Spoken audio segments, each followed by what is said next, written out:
For a generation of moviegoers, Police Academy was pure joy on screen. A parade of misfit recruits, oddball instructors, and slapstick chaos that turned into one of the most successful comedy franchises of the 1980s. But many of the actors who built that world with their talent and timing are no longer with us. Some lived long, full lives before passing peacefully among family. Others were taken suddenly, in the middle of everything, in ways that stunned the people who knew them. In this tribute, we look back at 14 performers from the Police Academy universe who have passed away, and the real stories, not exaggerated, not invented, behind the laughter they gave us. Let's begin. Charles Bubba Smith was born on February 28, 1945, in Beaumont, Texas, and before he was ever Officer Moses Hightower, he was one of the most feared defensive linemen in football. Michigan State fans famously chanted "Kill, Bubba, kill" during his college games, and in 1967, he became the first overall pick in the NFL draft, going on to win Super Bowl V with the Baltimore Colts. When he traded the football field for the screen, audiences fell in love with a very different side of him, the soft-spoken, gentle giant who joined the Police Academy almost by accident and became one of its most beloved characters across 6 films. Smith was found dead at his home in Baldwin Hills, Los Angeles, on August 3, 2011, at the age of 66. It was initially believed he had died of natural causes, but a coroner's report released months later told a different story. Smith had died from acute intoxication from phentermine, a diet drug, with underlying heart disease and hypertension as contributing factors. His Police Academy castmates were devastated. Steve Guttenberg said simply that Bubba's generosity was far larger than his physical stature. It was a quiet, almost unremarkable end for a man whose size and presence had once seemed larger than life. Marion Ramsey was born on May 10, 1947, in Philadelphia, and long before Police Academy, she was already a serious stage performer, appearing in the original Broadway production of Hello, Dolly, and starring opposite Bette Davis in the musical Miss Moffat. Her role as the painfully shy officer Laverne Hooks, whose soft voice concealed sudden, thunderous outbursts, became the role she was best known for, carrying her through 6 films in the franchise. But Ramsey never let that role define the whole of her life, the way many assume.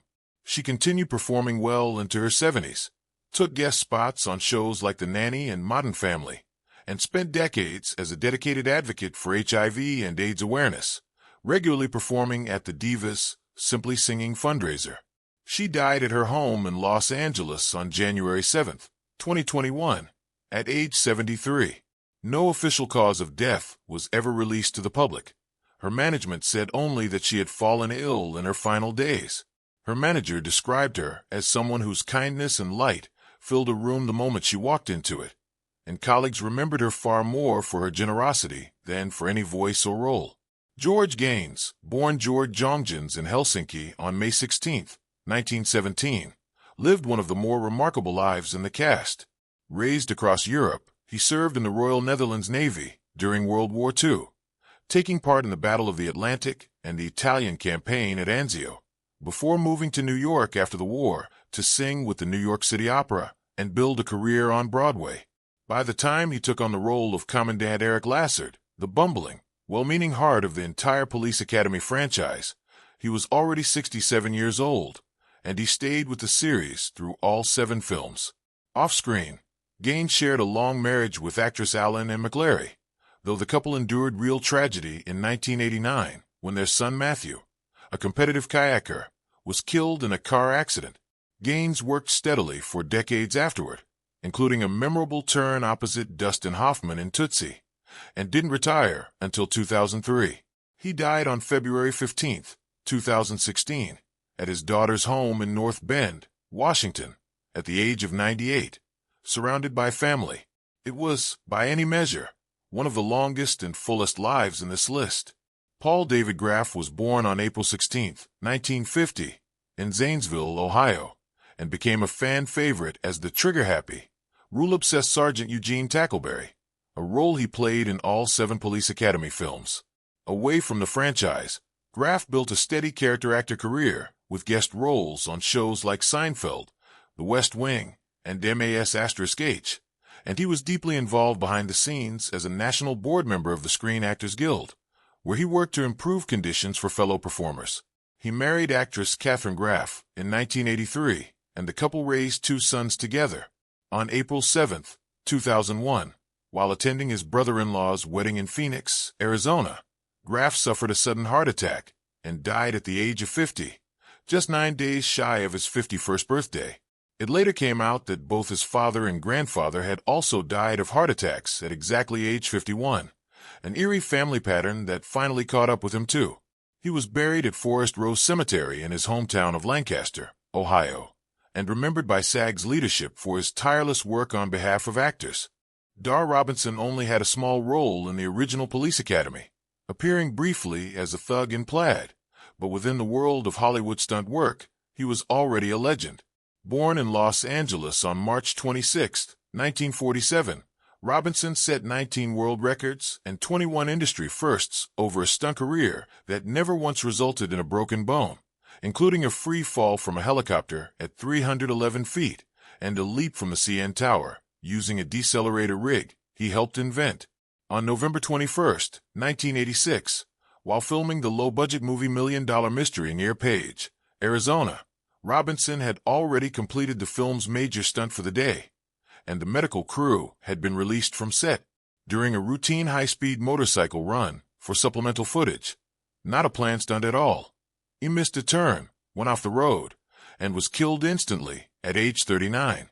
The films he just finished, including Lethal Weapon, were dedicated to his memory in their closing credits, a rare tribute for a man who spent his whole career making the impossible look safe.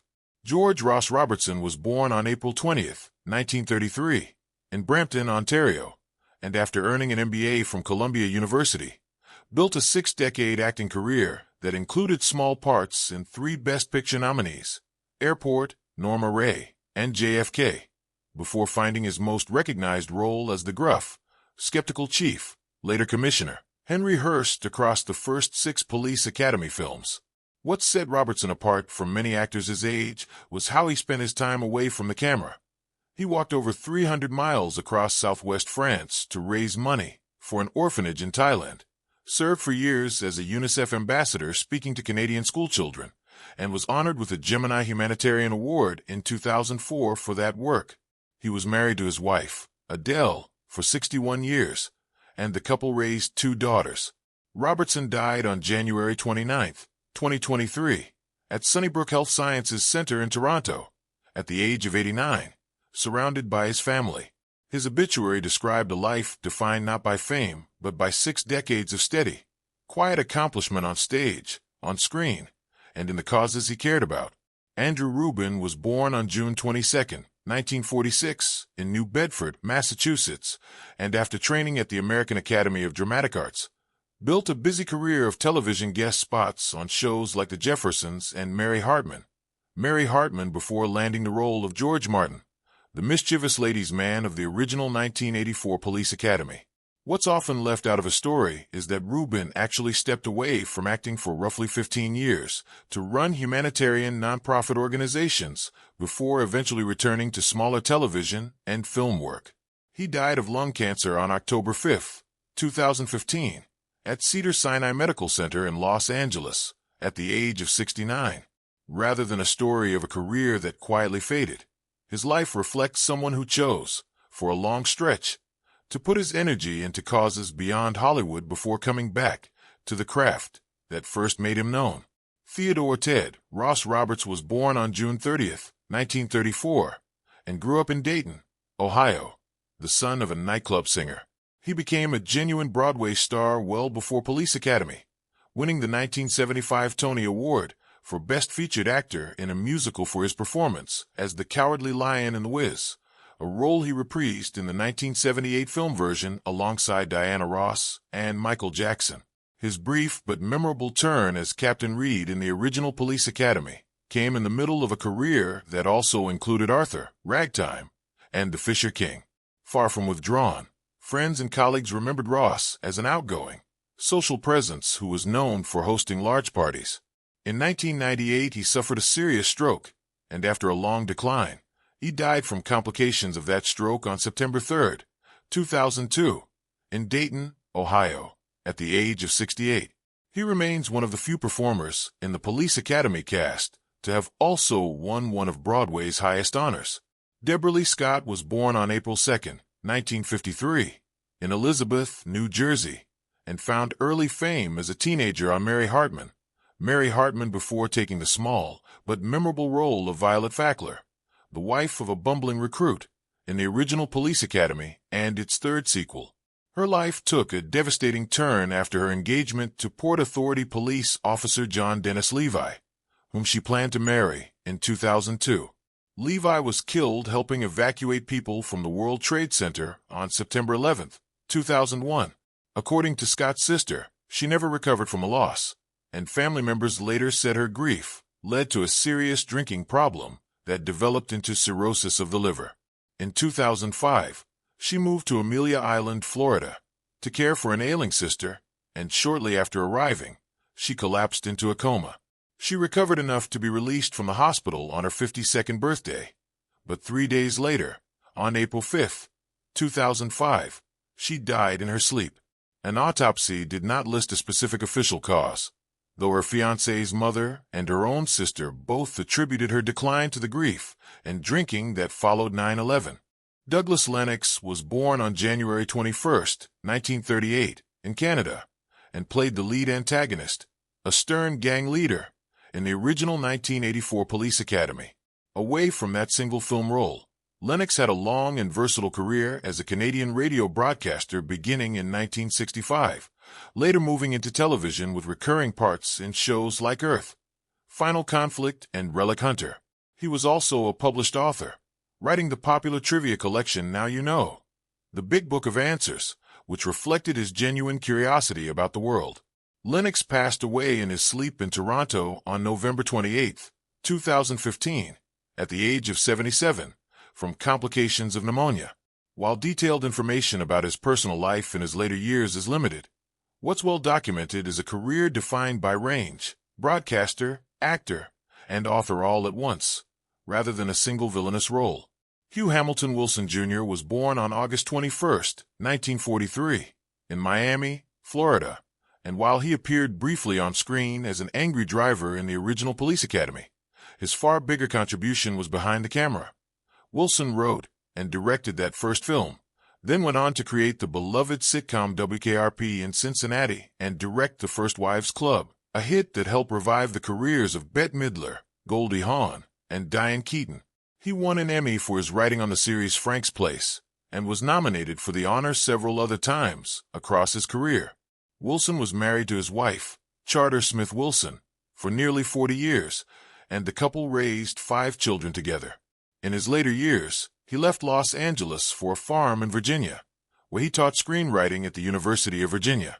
Wilson died at his Charlottesville home on January 14, 2018, at the age of 74, after a battle with lung cancer and emphysema, surrounded by the family he'd chosen to prioritize when he stepped back from Hollywood.